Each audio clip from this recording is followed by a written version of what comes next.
Do I have too much stuff in the background? No, you got some nose hair. Hello, everybody. Welcome to the Energy News Beat podcast. We are now live, and I'll tell you what. You ever had that crazy old uncle sitting there kind of looking around and he starts his joke? Well, these three guys start walking in the bar, and if you're at a Christmas party, you're digging for carpet because you just don't want to have anything to do with that.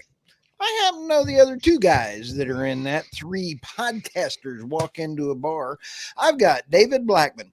David is a Substack author. He is a contributing author for Forbes. He is with the Telegraph. He's with the Daily Caller, and he is also on the Energy Realities. What a busy man. How are you today?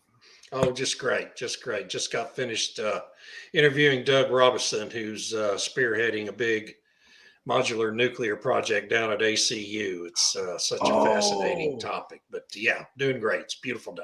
Oh, that'll be fantastic. Next, coming around the corner, whether you like it or not, RT, we've got an oil man on this board. We got the RT Trevino, and RT is in rare form today, shaving his back. How are you today? You're a podcast host for the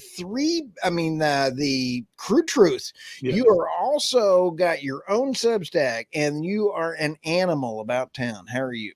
Oh, my goodness. I'm doing well. Thank you so much again. And it's good to be back with you, gentlemen. I feel like it has been a whirlwind of a tour lately. Just to connect with y'all, I felt like I had to watch y'all's Monday episode of Energy Relatables. What's it called?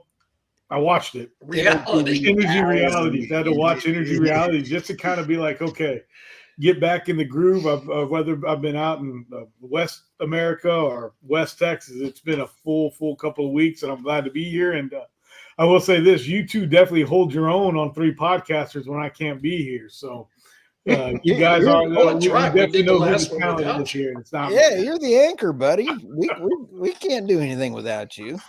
Hey, let's bring up our little agenda here. And just because things are weird now, they were weird before. I did this meme over 2.5 years ago.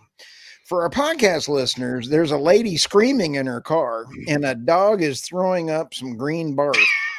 And I put on here, when your board tells you to go green and deliver a profit. I did that 2.5 years ago, and it was a success on the internet. It got 2 likes. 2 likes. All right. 2 likes. Yes. More than I usually get. Oh, yeah. Anyway, I love that one. Here's another one right now that we've got rolling on. This is from Tammy Nemeth. She is the main star over there on the Energy Realities podcast. And look at this. She did a story out there about the big smart meter watching you. And David, that article is pretty scary when you think that the meters are going to start telling you how long you have to cook your food, how long you're going to be able to do it. And for our podcast listeners, there is a cartoon with everybody frantically trying to do household duties. And then you got the sweeper down there going, it's way past my bedtime. And they got 3 minutes to iron their clothes, do laundry. And that poor girl, I'm jealous because she has hair that she's drying her hair. Yeah, I haven't had to use one of those in a long time. Oh, no. But anyway, a shout out to Tammy for providing some great stuff. Let's get kicked off onto David's stories. Oh, my goodness. Yeah, well, we had a big hailstorm here recently down around Houston, south of Houston, and it slammed into a 3,300 acre size solar farm, okay, that has been built covering 3,300 acres of arable land in one of the most fertile parts of the state of Texas. So instead of growing rice or corn, which has traditionally been the crops down in that part of Texas, it's growing solar panels. And hey, David, while we're talking about this, you want me to bring the video up? I'll turn the sound. Oh yeah, bring that video up. That's awesome, man. Here's that huge solar farm, and it got hit by a hailstorm with not particularly big size stones. They were apparently about the size of a golf ball, which is, strong enough to break glass. But they get a lot bigger in Texas. I remember in Fort Worth in 1995 when 3 or 4 people got killed at the Mayfest event in Fort Mayfest, Worth huh? when that storm with softball sized hail hit and killed several people. Really, really terrible event. So, this is one of the drawbacks with solar. We're building all these big solar industrial sites in the middle of the fairway for hail storms here in Texas and the middle of America. And it's really a bad idea. So we're going to be seeing a lot of this in the years to come. And, you don't have to worry about a hailstorm putting a nuclear reactor out of business, or a natural gas power plant out of business, or a coal-fired power plant out of business. No, David, and what scares me about that video is the solar panel waste is now toxic, and that farmland, that wonderful farmland, is now ruined. How are we going to get that out of there? Who's going to pay for the reclamation of that? Yeah, that's and that's a bad part of it, because there's no regulations governing that in Texas or anywhere else. And it's not just any sort of toxic waste; it's also the shards of glass that are now all over the ground out there. How are you ever going to clean that up? Yeah. And these developers, I don't know the situation when it comes to insuring these things against hailstorms. Right. I assume you would have to insure it to be able to raise the financing for a project like that. But the insurance companies, just as we've seen with hurricanes along the coast, eventually they're going to get tired of insuring this sort of thing, right? And raise rates so high that you won't be able to afford them. And it just is all going to come down to where wind and solar are concerned, to how much higher utility bills we're all going to be willing to foot in order to have that form of intermittent, unreliable energy on the grid. Well, RT, you and I had talked about in the past about the insurance companies maybe squashing the energy transition. Yeah. Because in the UK, and we've seen this, even my father-in-law's got twice as much to pay for his Tesla's insurance. Well, that's funny you mentioned Tesla. I mean, maybe that's what these green companies need to do. I mean, Tesla basically built his own insurance company to insure his cars. Maybe that's what some of these green companies are going to have to do. It's like, we're going to need to start our own insurance company. Wow. To insure these glass. And I can only think about the regulations that go into effect when we actually have to pick up oil that may or may not have spilled on the ground. What is all going to have to go into this for because there's so much shards of glass on the ground. You've got whatever animals around there are obviously impacted by this in a lot worse way, I would think. And so hopefully they're getting out there and getting it cleaned up as soon as possible. Well, one of the things that gets me, guys, is on the reclamation of solar panels that are now out of date, 5 years, 6 years, when they start wearing out. They're being thrown out into landfills. And then what's even worse is we're putting them on barges and shipping them to Africa, or we're shipping them around the world.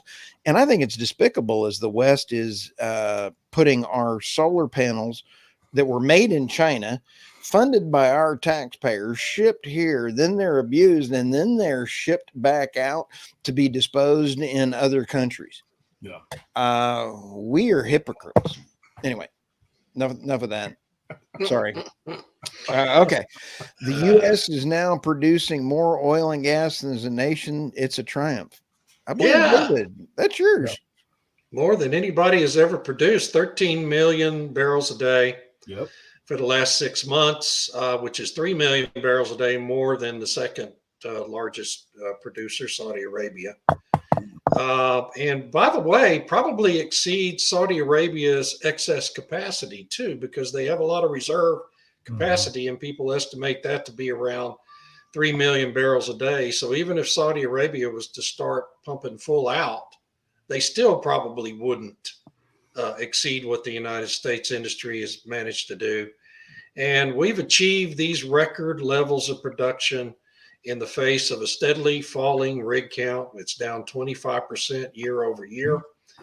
and in an administration that is doing whatever it can to impede the progress of the industry. So that's a pretty extraordinary achievement, and I thought it was worth writing about that this week. No, I think so. I mean, thank you, Uncle Joe. I mean, as I like to tell people, our spigots are open more than you never want to open up a valve all the way. That's safety. You never want to open a valve all the way, but we're pretty close. We're pretty close, and it's why, because we're just making we're producing more oil than we can, like you said, than we can drill. We're unable to get the permits that we need. We're unable to get the supplies that we need for some of these wells that we want to drill. And more importantly, we have a government, like you said, that is just totally anti-oil right now. So all we can do right now is produce, get money back to, whether it's a shareholder or an investor, and just show them how strong we are, and just pray to God that we're not in a supply shortage like we've been talking about, as Oxy said a couple of weeks ago, as Oxy continues to do even more purchasing right now. So it's kind of interesting. Yeah, Vicky Holub made some really interesting comments recently when she talked about her belief that we're going to be in a structural supply shortage of crude oil by the end of 2025. We've seen that coming for several years now. I've been thinking structural shortage. Structural will mean the industry will have an inability to meet demand. Right now, the industry, including OPEC Plus with its voluntary reductions, limitations in exports, is supplying enough to meet demand. What Vicky Holub was saying is that it will become a structural issue in which the world simply does not have the capacity to produce enough oil to meet demand by 2025. And that's because over the past 10 years, ESG investor groups like BlackRock and others, Vanguard, have withheld funding for major oil and gas development projects. And we haven't been able to finance projects that would have found enough new reserves to replace what we're producing every year. And so we have a looming structural shortage by the end of 2025, according to Vicky Holub. And not everyone agrees with that, but I think she's probably pretty spot on, frankly. When that happens, what's going to happen to the price of oil? It's going to go crazy. And that's going to create an awful lot of economic disruption around the world. Well, let's just look at it today as we record live, which is pretty cool. We're at about $80 a barrel, and it's because of our production that we have right now that we've been able to keep this price of oil between $70 and $80 for the last 6 months. Right. So if we didn't even have this production right now that we have, we would not even, we'd be at much higher prices. So it's very scary that even though we're at $80 oil today, where this price could go with this supply shortage in 2025. Yep. Could be pretty tough, and I've people call me Eeyore sometimes because I've been predicting an energy catastrophe to happen, a global energy catastrophe within the next few years. That would be part of it. Problems with capacity on the power grid would be another big part of it. It's all being created by ESG philosophy and crazy government policies in Washington and all over the Western world. Yeah. These policies that are being set right now, and some of them are even being set by press release. It's such an upside down world right now. Again, here we are, America's producing more oil than Saudi Arabia. We have 2 wars going on, and yet the price of oil is still below $100 a barrel. What a time it is in America and in the world right now. Yep. Yeah, you had this on your Substack. I thought it was a pretty good article that got. Well, yeah, no, kind of just continuing to go and go with David on this one, and off of his article that he wrote. With all this record production that we have right now, it just blows me away that it's really because of all the drilling. The technologies that we have, we're finally getting to a spot to where we can do things a little bit less expensive, but yet still more things are still more expensive to do. And I mean, you figure right now they're expecting us to actually even be producing more by the end of 2024 than we are right now. So it Oh just yeah. is really mind blowing right now. Again, I'll use the words, as the faucets are getting turned on full blast right now. Exxon, everybody's making a great dollar. I think dividends are paying ridiculous right now for a lot of individuals, and why not? We're producing and we have no issues with that right now.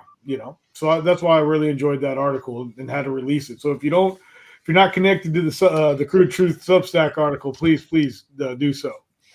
All right. Hey, let's take a look here. RT, here I got a secret meeting that was just released. I have a way of getting in You get these whistleblowers. secret meeting ones all the time. That's what I these want to secret know. meetings. What we're seeing is people that are out in front making decisions, and then you have people back behind them trying to implement those decisions or study. Let's take a look at this.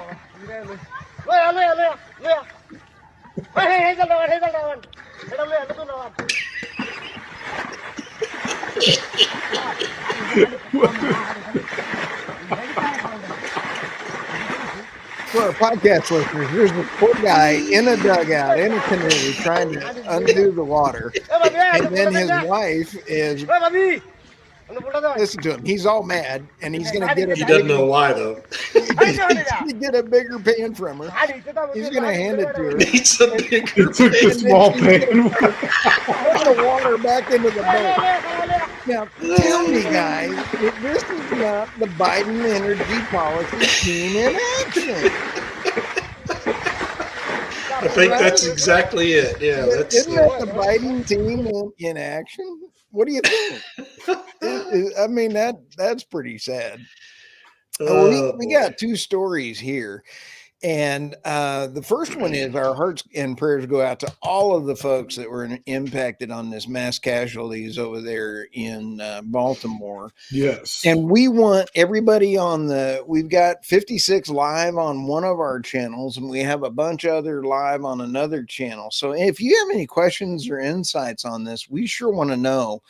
I don't want to address if it's conspiracy or not conspiracy, because, Sure you don't. I vote conspiracy. Okay. Here's a great question before we get here. This is from a LinkedIn. Anticipating any more large M&A activity this year akin to Exxon and Pioneer? Maybe not. Maybe not. I know Andrew Dittmar at Inveris has told us that he does expect a pretty active year in the M&A space. But when you look at the companies that could be the target companies in the shale space, none are as big as Pioneer. Right. And, Exxon's done its acquisition, Chevron's done its deal that, Exxon is gotten entangled in now. But Oxy's done a big deal recently. So the acquiring companies are also, trying to absorb what they've already done. And it's hard to see one as quite as big as Exxon and Pioneer. Hey, whoever, Mr. LinkedIn person, let us know who you are. And this just ran on Energy Newsbeat. And let me show this one. Phillips 66 explores a pipeline sale worth of $1 billion. I was talking to some folks that there may be more M&A activity in the midstream rather than the EMP going on. And so that one article kind of hit yesterday, and that was a day after I did the other podcast interview. So this question from Mr. LinkedIn user was a great question.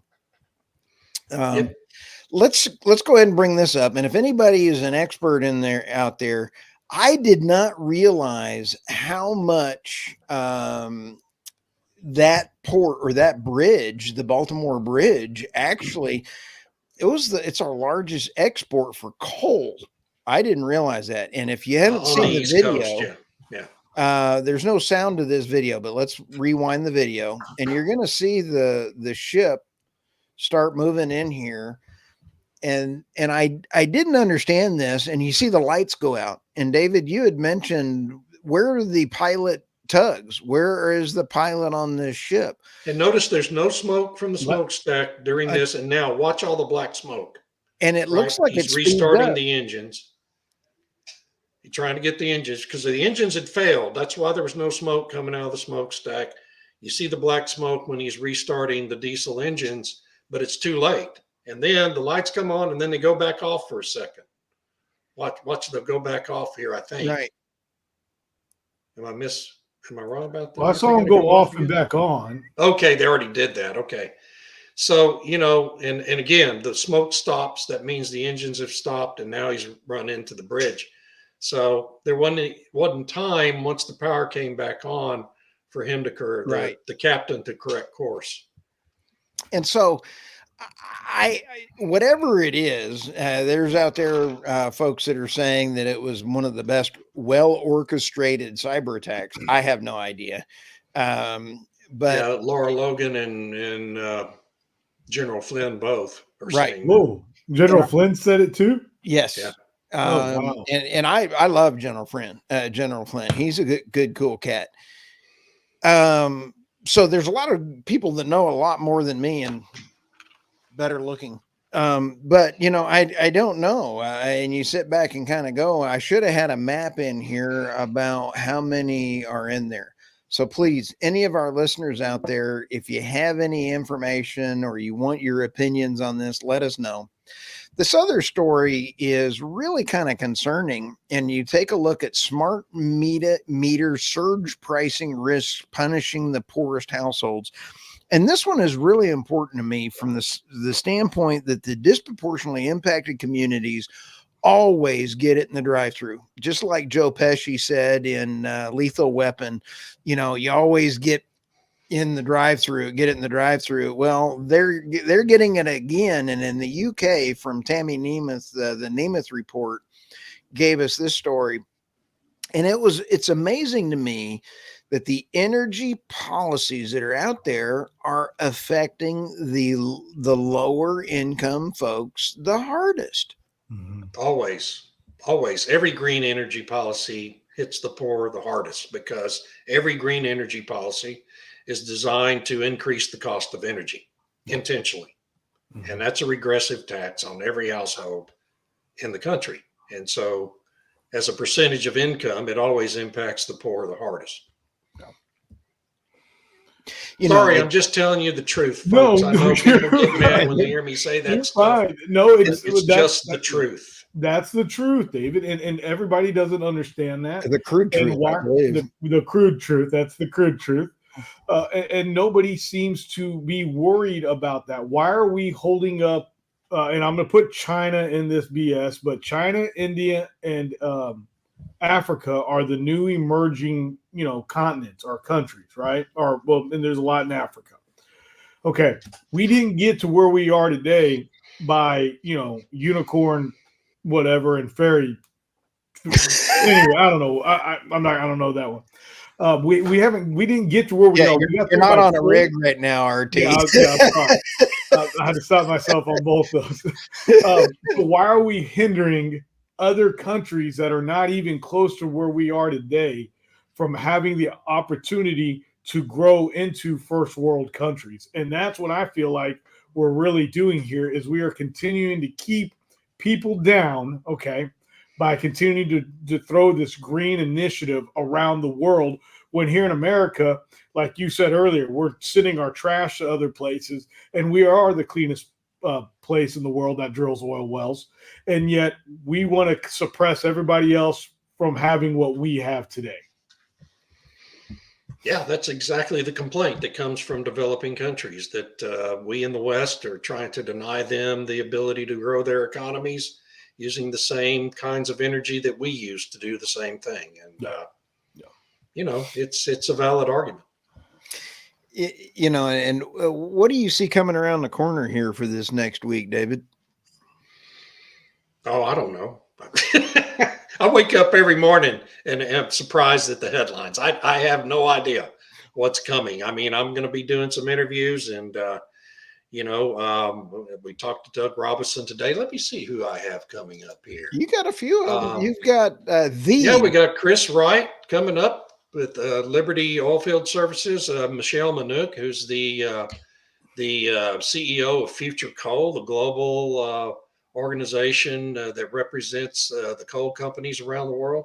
Nice. Those are going to be both very interesting interviews, and hopefully we'll get them out next week. And we just there's so much demand now for Stu and RT and my podcast for folks wanting to get their message out, and so we try to do them as often as we can to help. I'm a non-discriminatory person in terms of whose message I'll have on, right? Yeah. We're just talking about this week and next week alone, coal, nuclear, and oil and gas, all on the same podcast. We need more of all of it, and that's what I'm trying to do. I want to give both of you a shout out. Between all three of us on our individual podcast, we got millions upon millions of reach. It's kind of cool. It is cool. It is very cool. And so, RT, what do you got coming around the corner? Oh, wow. Got a lot staying busy, of course. I'll be releasing, I've got 2 great episodes that I'll be getting out there here in the next couple of weeks. One with a Second Amendment enthusiast, Amy Robbins, out of the Dallas area. Nice. Also, I'll have a Ways and Means Committee member, Congresswoman Beth Van Dyne, on my Sunday episode being released. So I'm very excited about that. And then also, I'm going to be excited about getting out some of my other great podcasts that were live on the Nate floor. So be looking for those. That was just such a great time. I know that was a month ago now. I can't believe it. But that was such a great time. And so really, from the Crude Truth standpoint, we're just trying to, get that content out there. And like you guys said, it's very, very nice that we have people asking to come be on the show. And I don't mind having anybody on the show. As I always tell people, it's always just great to have somebody else share what their thoughts are and what knowledge they have, and let our listeners take it for what they want. I just released 2 great episodes, one again with George P. Bush, and also with Dr. Ann Blunter, who's the executive director of the TCU Ralph Lowe Energy Institute. Fantastic. And if you guys, anybody out there is looking for a great place to go to get a master's degree or their business, TCU here in Fort Worth, where there's the heart of the oil and gas industry, as far as I'm concerned, you can't go wrong. No. Yeah, I need to give a shout out to Mitch Rolling and Isaac Orr. They're the Energy Bad Boys on Substack. Love those guys. And I just interviewed them, and it's in production now. And I'm going to extend an invitation to have them come on the podcast here with you two guys, because that would be an absolute hoot. Yeah. They are outstanding guys, and just released the Chris Wright and Doomberg episode, and then I've got about 4 or 5 more. I've got Irina Slav coming out. Just did Robert Bryce, got Gifford Briggs, Gulf Coast director with the API. Gifford, yeah, I need to get in touch with Gifford. Dadgummit, he's fantastic. I loved him. And then JT with Tongue Associates. I got a bunch more, and then I've still got about 4 more that are still in production. So line them up. I understand that there's some. Got a random question here. I understand that there are some, E&P companies that focus on natural gas more than they do on oil. But do you guys really see oil? I read somewhere that you could see natural gas bringing down oil production. Do y'all see that happening at all?